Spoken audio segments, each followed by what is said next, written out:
सुबह लोग भीड़ में जमा हुए और राइस स्टार ने पहली बार उस पेड़ से बात करने की कोशिश की। पेड़ के अंदर से एक आवाज निकली, क्या तुम सब भूल गए मुझे?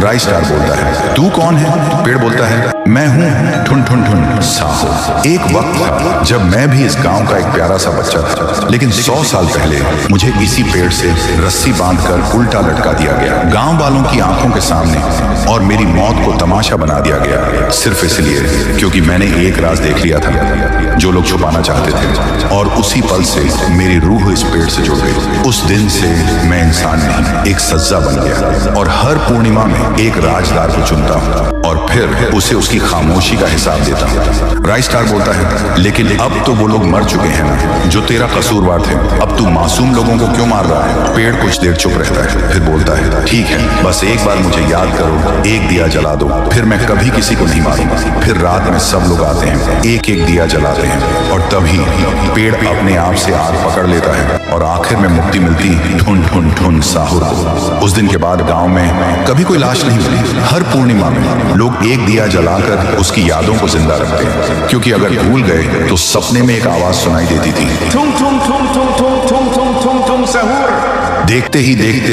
1 साल बीत गया। गांव के लोग फिर से खुशी से जीने लगे थे, लेकिन एक अमावस्या की काली रात में ग्रेवयार्ड के बीच खड़ी एक पुरानी टूटी फूटी हवेली, जिसके अंदर सिर्फ अंधेरा और सड़ी हुई लाशों की तेज बदबू थी, वहीं हवेली के सबसे अंधेरे कमरे के बीच खून से बना एक आह्वान मंडल जमीन पर अजीब सी चमक के साथ जगमगा रहा था। उसके बीच एक पुरानी गुड़िया रखी थी, और आह्वान मंडल के इर्द गिर्द 3 तांत्रिक उस गुड़िया पर श्रापित काला जादू की विधि कर रहे थे। 3 तांत्रिकों की आवाज एक साथ गूंज रही थी। मंत्र इतने भयानक, इतने गहरे थे कि जैसे हर श्रापित अंधेरों के आत्मा को आजाद कर रहा हो। तभी हवेली के अंदर चारों तरफ से हर तरह के भूत प्रेत की आत्माएं हवा को चीरते हुए सीधा उस गुड़िया के अंदर घुसने लगी, और जैसे ही आखिरी आत्मा घुसी, गुड़िया की आंख खुल गई, और अचानक वो 3 तांत्रिक टुकड़े टुकड़े होकर बिखर गए। तभी गुड़िया उठती है और जोर जोर से हंसने लगती है। उसका हंसना इतना तेज, इतना खौफनाक कि पूरा ग्रेवयार्ड कांप उठता है, और पैदा हुई शैतानी रूह से भरी